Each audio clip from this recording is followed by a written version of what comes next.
Bonjour et bienvenue dans Le Monde Devant Soi, le podcast d'actu international de Slate.fr. Je suis Christophe Caron et je suis en compagnie de Jean-Marie Colombani, directeur de la publication de Slate. Salut Jean-Marie. Bonjour Christophe. Et d'Alain Frachon, éditorialiste au Monde et spécialiste des questions internationales. Salut Alain. Salut Christophe. Ils sont l'espoir auquel se raccrochent les gouvernements du monde entier pour sortir de la crise sanitaire qui nous touche depuis 1 an. Ils s'appellent AstraZeneca, Pfizer-BioNTech, Moderna, Sputnik V, CoronaVac ou Sinopharm. Ils sont américains, britanniques, russes ou chinois. Ils sont basés sur l'ARN messager, sur des versions atténuées du virus ou des adénovirus. Ce sont les vaccins contre le Covid-19 et ils sont au centre de toutes les attentions. Alors ils ont été développés en un temps record, ils semblent bien fonctionner pour la plupart, mais ils ont un énorme défaut, c'est leur disponibilité.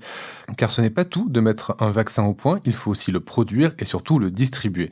Et c'est là que les choses se compliquent entre pays producteurs d'une part et pays consommateurs de l'autre. Même si l'OMS encourage depuis le printemps dernier à un accès égal à la vaccination pour le monde entier, on a vu de nombreux États clients se livrer à une vraie guerre d'influence pour récupérer leurs doses, pendant que les États producteurs ont profité pour étendre leur influence. Au point qu'on pourrait dessiner les contours d'une géopolitique du vaccin qui rappelle les temps anciens de la guerre froide, bloc de l'Ouest contre bloc de l'Est. Alain, est-ce que le Covid-19 a tué ce qu'il restait du multilatéralisme ? On est dans une situation qui rappelle celle de la bataille des masques. Alors il faut dire aussi qu'avant d'examiner ce qui se passe sur la scène internationale, il faut regarder ce qui se passe dans les laboratoires ou dans les usines. Donc on est dans une situation où la production a beaucoup de mal à suivre la demande. L'industrie pharmaceutique le dit, on n'a jamais conçu puis produit aussi vite. La distribution est une autre question. Mais donc je dirais oui, parce que dès le début de la crise, enfin assez vite, ce qu'on appelle le multilatéralisme, c'est-à-dire la coopération organisée, institutionnalisée entre États. En gros, c'est le système de l'ONU. À l'intérieur du système de l'ONU, c'est l'OMS. À l'intérieur de l'OMS a été créé un système qui s'appelle COVAX et qui est chargé d'inciter à la production, de passer des commandes et de distribuer aussi. Pour le moment, COVAX ne semble pas être un grand succès. Alors dès le début, les États-Unis de Trump ont refusé d'y participer. Ce n'est plus le cas avec Biden, qui vient d'annoncer il y a quelques jours qu'il allait donner 4 milliards de dollars à COVAX pour que COVAX achète des vaccins. À nouveau, on va se trouver vers cette question qui est entre le moment de la commande, qu'il ne faut pas confondre avec ce qui est disponible, et le moment où le produit est disponible, il y a un certain délai. Donc voilà pour les États-Unis. L'Union européenne aussi coopère avec COVAX, mais comme elle a été un des endroits de la planète le plus tôt et le plus massivement touché, elle a commandé en plus tardivement, donc elle privilégie pour le moment les ressortissants européens. Cette semaine, il y avait une réunion, je crois par visioconférence, des chefs d'État et de gouvernement des 27, et on s'est trouvé confronté à cette question. La production ne va pas assez vite, mais Macron a dit, il faut pas que ce soit non plus un argument pour qu'on soit totalement absent de la scène internationale. Je crois qu'il a été assez seul dans cette intervention. Prenez ensuite un des grands pays producteurs de vaccins, la Russie. Alors la Russie dit pour son vaccin Sputnik V, qui a été considéré par le magazine Lancet, un grand magazine médical et scientifique, comme étant un bon vaccin, eh bien la Russie dit qu'elle a 1,2 milliard de commandes, dont 300 millions pour l'Union africaine. Ça passe à côté de COVAX. Ça ne passe pas par COVAX. Là, on est dans de la diplomatie sanitaire d'influence. Je prends un exemple qui était cité hier par le Financial Times. Le Financial Times disait qu'il y avait une commande de l'Union africaine pour 300 millions de doses de Sputnik. Alors on n'est pas du tout dans le multilatéralisme parce que, d'après la commande qu'a étudiée le Financial Times, les Russes font un prix 3 fois supérieur au vaccin AstraZeneca fabriqué en Inde, dans la version indienne de l'AstraZeneca qui s'appelle Novavax. Donc les Russes vendent à l'Union européenne 3 fois plus cher qu'une des versions occidentales du vaccin. Vous voyez, quand on fait une carte de la redistribution de la puissance, c'est intéressant aussi de rentrer dans ces détails. Et enfin, vous avez la Chine, qui est sans doute celle qui, parce que d'ailleurs elle ne vaccine, elle n'a pas de gros besoins à l'intérieur, puisqu'elle est la première à avoir maîtrisé le virus. Et vous avez la Chine qui est la plus présente, non seulement en Asie, mais qui a fait de l'Afrique une priorité, comme le raconte très bien Richard Hartz dans un long article qu'on trouve sur le site de Slate. Donc la Chine pour le moment, mais là encore, ce n'est pas du multilatéralisme le plus souvent, bien que la Chine donne aussi au système de l'Organisation mondiale de la santé, à COVAX. Mais elle passe aussi à côté, donc non multilatéralisme, à des fins d'influence de ce qu'on appelle le soft power, c'est-à-dire d'acquérir de l'influence auprès des pays auxquels elle vient en aide, et semble-t-il le continent africain est prioritaire dans ses préoccupations stratégiques. Voilà ce qu'on peut dire rapidement. Si on s'intéresse au nom des produits, on peut voir une différence assez notable. Du côté de l'Occident, les vaccins portent le nom des laboratoires qui les ont développés, donc AstraZeneca, Pfizer, Moderna. En revanche, du côté de la Russie, on a le Sputnik V, donc Sputnik en référence à ce premier satellite lancé dans l'espace par l'URSS, et en Chine, on l'appelle Sinopharma, Sino le préfixe qui se rapporte à la Chine. Jean-Marie, est-ce que cela veut dire que le vaccin est une arme diplomatique ? Oui, absolument, c'est une arme diplomatique essentiellement pour la Chine, parce que prenons la Russie, Alain a évoqué le prix du vaccin russe, et en évoquant le prix, ça montre que ça, contrairement à ce qu'annoncent les Russes, c'est-à-dire on vient en aide à l'Union africaine, pas du tout, ils vendent à l'Union africaine, et ils vendent au prix fort. Donc ça dégonfle un peu l'aspect, j'allais dire, on est les sauveurs de l'humanité que prétendait la Russie, avec évidemment, comme toujours, l'appui de Viktor Orban, le Premier ministre hongrois, qui s'était flatté lui aussi de faire appel au vaccin russe, alors qu'en fait il fait plutôt vacciner avec le vaccin chinois. La Chine, elle, a une politique délibérément d'influence à travers les vaccins, parce que eux, ils n'ont vacciné que 3% de leur population, et donc ils utilisent cela notamment vis-à-vis de l'Afrique. Alors le Wall Street Journal racontait récemment que à Addis Abeba, les Chinois ont construit avec les Éthiopiens un énorme bâtiment à l'aéroport d'Addis Abeba de 90 000 mètres carrés, qui est financé par la Chine et qui sert à abriter et à réfrigérer les vaccins chinois qui arrivent à destination d'autres pays d'Afrique. Et plusieurs pays d'Afrique ont passé des commandes aussi à la Chine, que ça va du Zimbabwe au Sénégal, en passant par le Maroc et de beaucoup d'autres États africains, qui ne sont pas les seuls d'ailleurs ciblés par la Chine. Il y a aussi d'autres pays, comme par exemple la Hongrie, avec cette obsession d'étendre une influence diplomatique en effet de la part de la Chine. Cela dit, c'est pas une garantie de succès, parce qu'il peut toujours y avoir des incidents, et donc s'il y a des incidents sur les vaccins, évidemment, ce sera évidemment totalement contre-productif.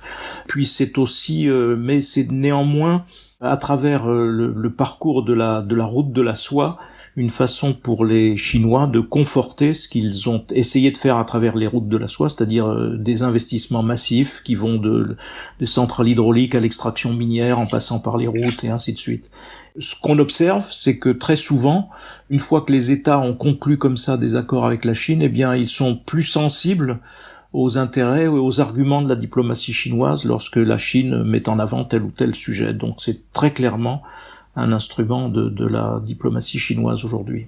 Alors il y a deux visions qui s'opposent par rapport à ces vaccins. La vision occidentale, le vaccin est un produit qui est protégé par des brevets, et la vision chinoise qui veut, depuis le printemps dernier, en faire un bien mondial. Alors on se doute que c'est de l'opportunisme un petit peu de la part de Pékin, mais est-ce que l'une de ces visions peut l'emporter sur l'autre ? Est-ce que on peut décider à un moment donné que la vaccination devient un bien mondial et lever les brevets au niveau international ? Bien sûr qu'on peut décider ça. On l'a fait en partie, par exemple, sur les traitements pour le sida. Donc on le fait déjà dans certains domaines pharmaceutiques, on le fait déjà. Sauf que là, vous allez buter, Christophe, sur ce dont nous parlions au début de l'émission.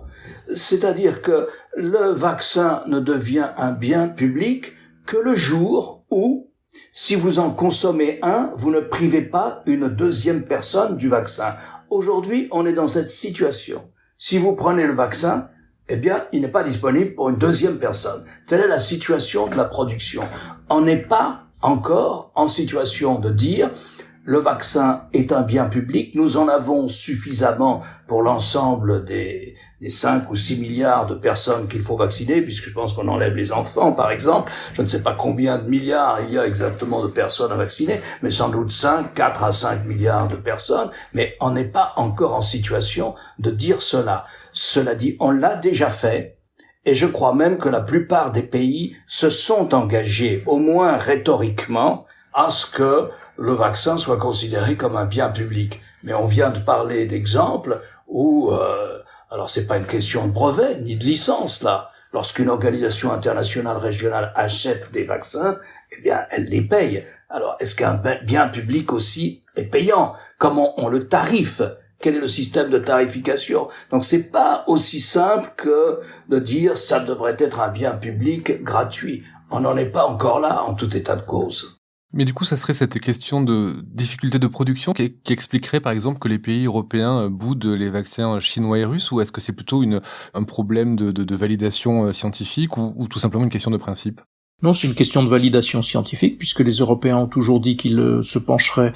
Rappelez-vous les propos de Borrell, le représentant de la diplomatie européenne à Moscou, où il avait fait l'éloge du vaccin russe, mais à la condition que les Russes soumettent leur vaccin au filtre de l'agence européenne qui donne son feu vert ou qui ne le donne pas sur la circulation dans l'Union européenne du vaccin. Et ça n'a pas été fait par les Russes. Alors, par les Chinois, je ne sais pas, parce que ce qui est sûr, c'est que les Hongrois, le Premier ministre hongrois, utilise ou a annoncé qu'il allait utiliser le vaccin chinois pour la population hongroise. Alors, est-ce qu'il a respecté le processus européen ou est-ce qu'il le fait de lui-même à travers l'agence hongroise? Ça, je ne sais pas.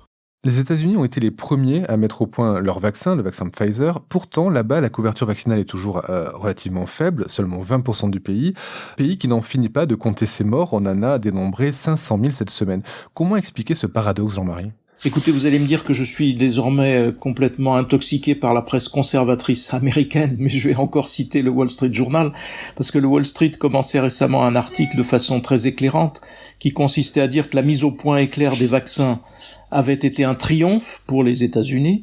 Et pourquoi donc faut-il autant de temps pour vacciner l'Amérique? Eh bien parce que le système fait d'ailleurs qu'il y a à peu près quelque chose comme 72 ou 73 millions de doses de vaccins qui ont été distribuées par le gouvernement américain aux États-Unis et que n'ont été utilisés qu'une 50aine de millions. Donc il y a un gap entre ce qui est disponible et ce qui est utilisé. Et là, il faut revenir au point de départ, c'est-à-dire Donald Trump, quand il était président, a poussé très fort les études sur les vaccins, avec succès, puisqu'il avait insufflé beaucoup d'argent en direction des laboratoires qui cherchaient et qui ont trouvé. Mais en même temps, il avait complètement laissé tomber la partie concrète, distribution, qu'il avait totalement déléguée aux États et aux collectivités locales américaines. Et c'est là qu'il y a une sorte d'hétérogénéité qui s'est installée, en tout cas des problèmes qui ont concerné la distribution et qui font que il y a ce gap assez étonnant entre les doses disponibles aux États-Unis et le nombre d'Américains vaccinés. Alors Biden a maintenant une attitude beaucoup plus directive et beaucoup plus volontariste en matière précisément de vaccination et de distribution des vaccins, puisqu'il vient d'ailleurs de remettre en scène à la Maison-Blanche la vaccination d'une infirmière, je crois, et d'un pompier pour montrer qu'il faut convaincre ceux des Américains qui résistent encore à l'idée de la vaccination, et en même temps, l'État fédéral fait ses efforts pour que la distribution s'améliore. Il y a un pays qui n'a pas mis au point de vaccin, qui n'en produit pas non plus, mais qui a réussi à vacciner massivement sa population. On est à plus de 80% de personnes vaccinées. Ce pays, c'est Israël. Comment ils s'y sont pris, Alain, pour avoir une telle performance ? Ils ont commandé très vite, ils ont commandé aussi vite que les Britanniques, c'est-à-dire avec plusieurs semaines, sinon plusieurs mois d'avance sur les commandes passées par l'Union européenne. Ensuite, c'est un pays, d'abord, l'essentiel des Israéliens vivent dans des villes le long de la côte, dans une sorte de conurbation urbaine continue le long de la côte. Bon, bien sûr, il y a Jérusalem à côté. Donc c'est assez facile sur le plan de la logistique, c'est tout petit, c'est très petit. Et enfin, c'est un pays habitué par les guerres, habitué à la défense civile, c'est-à-dire habitué à répondre très vite à des ordres collectifs, à des injonctions collectives. Et voilà, les gens ont été se faire vacciner en bas de chez eux, dans leur quartier, dans des tentes qui étaient sur place.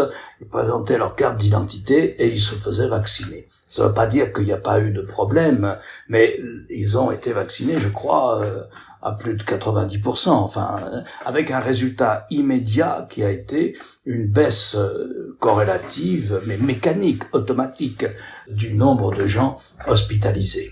Sur Israël, il faut faire attention parce qu'il faut prendre toujours en compte la dimension d'Israël. C'est 9 millions d'habitants. On ne peut pas comparer 9 millions d'habitants aux 66 millions d'habitants que nous sommes, ou aux 80 millions d'Allemands. Et donc, forcément, c'est évidemment plus accessible à 8 ou 9 millions d'habitants que pour un pays beaucoup plus grand. Et puis, vous avez observé qu'il y a une polémique en ce moment entre Netanyahou et Benny Gantz, parce que Netanyahou avait une politique de livraison d'aide à la vaccination à travers des livraisons à des pays dits amis ou des pays alliés, notamment des pays alliés d'Israël de la région, que Benny Gantz a vivement contesté en disant que tout cela avait été fait par une sorte de diktat du Premier ministre sans en référer à qui que ce soit et dans la plus grande opacité. Donc il y a une polémique actuellement en Israël là-dessus, plus le fait que Israël refuse d'aider le territoire palestinien de Gaza, donc ce qui aussi provoque quelques discussions et quelques polémiques. Si on continue à regarder les chiffres de la proportion de personnes vaccinées et qu'on s'intéresse à l'Union européenne, je crois qu'on est à 6% de la population vaccinée en Europe. Qu'est-ce que le retard européen en la matière dit de l'état de l'Union, Alain ? Je crois qu'il dit surtout des sociétés européennes plus que de l'état de l'Union. Nous sommes des sociétés obsédées par le risque, marquées par l'obsession de limiter tous les risques. Nous sommes des sociétés du principe de précaution. Nous n'admettons pas le risque sanitaire parmi d'autres. Même chose pour le risque environnemental. Bien sûr que c'est plus lent. L'Agence européenne du médicament tient compte de cette obsession sociétale européenne très largement partagée en Europe qui est de limiter les risques. Il ne doit pas y avoir de risque sanitaire. Or, comme l'a très bien dit le patron du laboratoire AstraZeneca, Loriot, il a dit, écoutez, nous allons à une telle vitesse, il y a une dialectique, vitesse-risque. En ce moment, nous allons à une telle vitesse que nous ne couvrons pas forcément tous les risques. Voilà la situation. Moi, je pense que il n'y a pas seulement des retards à la commande, mais il y a aussi des sociétés qui ont voulu graver dans leurs institutions la suppression du risque. Eh bien, la suppression du risque en matière visiblement pharmaceutique, de recherche pharmaceutique et de production pharmaceutique, ça se traduit par du temps. Il n'y a pas que ça, parce qu'on a le sentiment en ce moment d'attribuer à Bruxelles toute une partie de ces retards, du fait que l'Europe va plus lentement que les États-Unis, plus lentement que les Chinois, plus lentement que les Russes, etc. Mais encore une fois, si vous regardez les chiffres de près, oui, l'Europe a été, et là c'est la Commission qui est responsable, oui, elle a été extraordinairement lente au moment de passer les commandes. Plus lente que les Britanniques, plus lente que les Israéliens, notamment sans doute plus lente que les États-Unis. Mais ça n'explique pas tout. Oui, il y a des problèmes de production. Mais regardez ce chiffre aussi. Une fois que le vaccin est commandé, puis produit, la distribution est de la compétence nationale. C'est-à-dire, ça arrive à l'aéroport, chez vous, et là, c'est un problème national. D'après un article du Financial Times, cette semaine, 50 millions de doses de vaccins ont été distribuées dans les 27 États membres. À ce jour, c'est-à-dire cette semaine, 29 millions de personnes ont été vaccinées. Donc le retard, là, il n'est pas européen. Le retard, il tient à l'organisation nationale au sein des 27. Si vous voulez, c'est une façon de relativiser les responsabilités de l'Europe. Il y en a, retard au démarrage, mais c'est aussi une façon de nous mettre face à nos contradictions. Nous ne pouvons pas à la fois être une société qui entend supprimer le maximum de risques, particulièrement sanitaires et environnementaux, et une société qui exige en situation d'urgence qu'on abandonne des principes et des règles de précaution que nous avons fait figurer dans nos institutions nationales et communautaires. Le fait que le seul vaccin européen, alors c'est un peu un abus de langage, mais que le seul vaccin européen soit un vaccin britannique, est-ce que c'est quelque chose qui peut conforter Boris Johnson, Jean-Marie ? Sûrement, il s'en sert, en tout cas, il est très habile et il est très apte à se mettre en scène et à se flatter de ses réussites, mais il a été en quelque sorte un petit peu sauvé, entre guillemets, par le variant anglais. Car la situation britannique était une franche catastrophe, honnêtement. Elle l'est toujours en termes de nombre de décès, d'ailleurs. C'est un sinistre chiffre que le leur.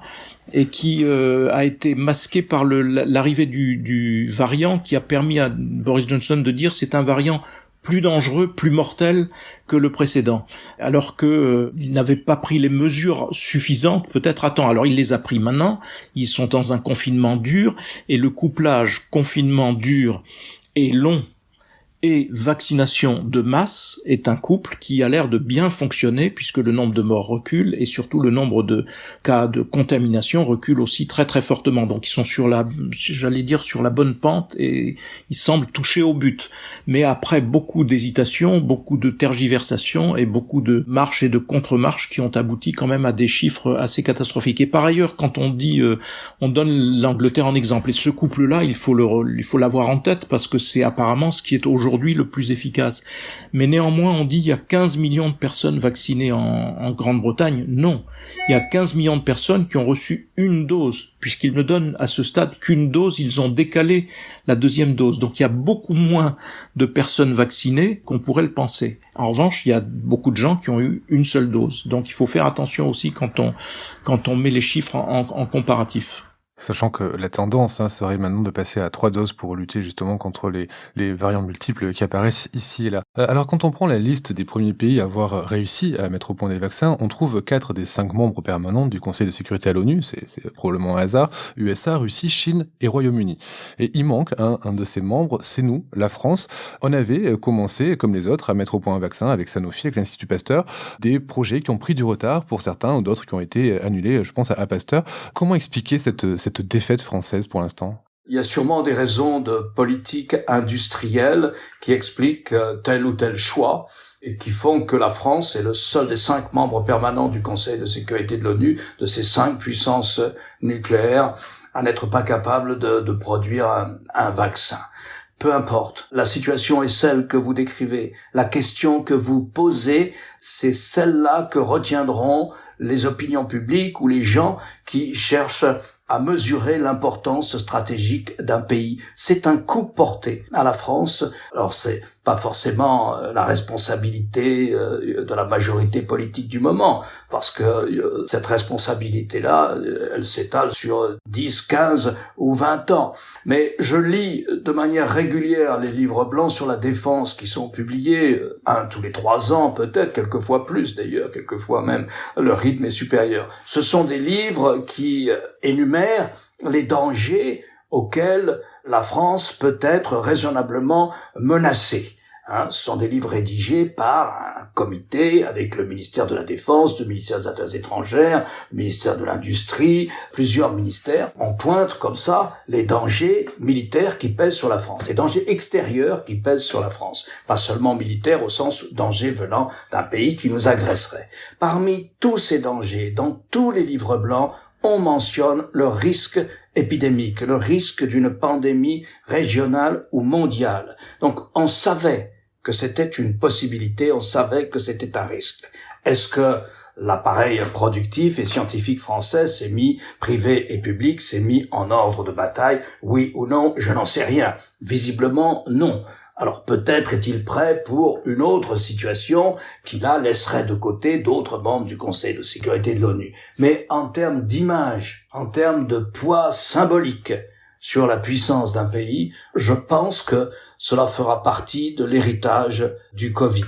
Alain a raison, ça sonne un peu comme une sorte de déclassement pour la France. Alors on connaît les mots de la recherche française, c'est-à-dire on sait que en France il est difficile de faire travailler ou d'obtenir que ce soit public-privé parce que le public est toujours extrêmement réticent. On sait aussi que les chercheurs sont évidemment tellement moins bien payés qu'aux États-Unis ou que les conditions qui sont offertes aux États-Unis, c'est aussi un des éléments qui compte. On sait aussi qu'en France les problèmes de santé, les questions de santé sont toujours vues sous l'angle des coûts, alors que ailleurs c'est vu sous l'angle de l'investissement et qu'ailleurs ce sont des investissements. Donc il y a toute une série comme cela y compris la centralisation excessive, qui peuvent expliquer les retards français. Et on peut se dire aussi, regardez Emmanuelle Charpentier, qui est la plus récente de nos prix Nobel, qui a travaillé sur le génome et qui est très novatrice et révolutionnaire en matière médicale du futur. Eh bien, elle a dû travailler en Californie, puis de la Californie, elle est allée à Berlin, mais elle n'a pas travaillé en France. Celle qui a été l'un des inventeurs de l'ARN messager Pfizer-BioNTech est d'origine hongroise. Eh bien, elle a commencé par vouloir travailler à Montpellier. Elle n'a pas réussi à être acceptée à Montpellier parce que les conditions qui lui étaient faites étaient dérisoires et qu'on a des réticences vis-à-vis des personnes qui viennent de l'extérieur. Donc elle s'est installée aux États-Unis. Le patron de Moderna, qui est aussi l'autre vaccin ARN messager, est français. Il était auparavant patron chez Mérieux et il s'est expatrié aux États-Unis. On peut aligner tout cela. Et en même temps, il faut se dire que les trois fabricants français de vaccins, Sanofi, Mérieux et Pasteur, ont pris tous trois une autre voie. Ils ont considéré que la voie de l'ARN messager était trop incertaine et trop risquée, et ils se sont rabattus sur des techniques qu'ils connaissaient, notamment à partir du vaccin le plus efficace connu dans le monde aujourd'hui, qui est celui contre la rougeole, et ils se sont basés sur la technologie qu'ils avaient inventée sur le vaccin anti-rougeole. Ce sont ceux qui avaient fait le choix le plus risqué, le plus audacieux, qui ont gagné. Voilà, ben ça c'est, j'allais dire, la compétition qui est normale entre chercheurs et entre savants.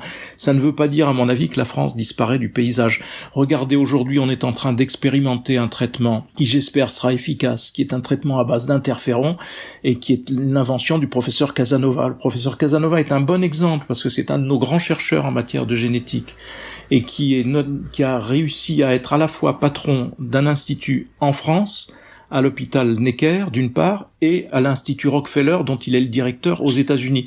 Mais il a dû batailler pendant 2-3 ans pour faire admettre aux instances françaises qu'on pouvait être à la fois à un endroit et à un autre, pour le plus grand bien de la recherche. Mais en France, c'était quelque chose de totalement iconoclaste. Donc on connaît nos faiblesses, on connaît nos difficultés propres, et en même temps, là, en l'espèce, sur le vaccin anti-Covid, c'est un mauvais aiguillage, un mauvais choix, où le choix plus audacieux a été fait par ceux qui ont trouvé plus vite. Des choix qui rappellent la France du Minitel. Pour aller plus loin sur la question du vaccin, et particulièrement sur la question de la diplomatie chinoise en matière vaccinale, je vous renvoie à l'article de Richard Hars publié sur Slate le 26 février. Nous vous mettrons le lien en description de ce podcast. Merci, messieurs, pour ces analyses, et on se retrouve la semaine prochaine pour un nouvel épisode du Monde devant soi. Merci Christophe. Retrouvez Le Monde devant soi chaque vendredi sur slate.fr, votre plateforme de podcast préférée.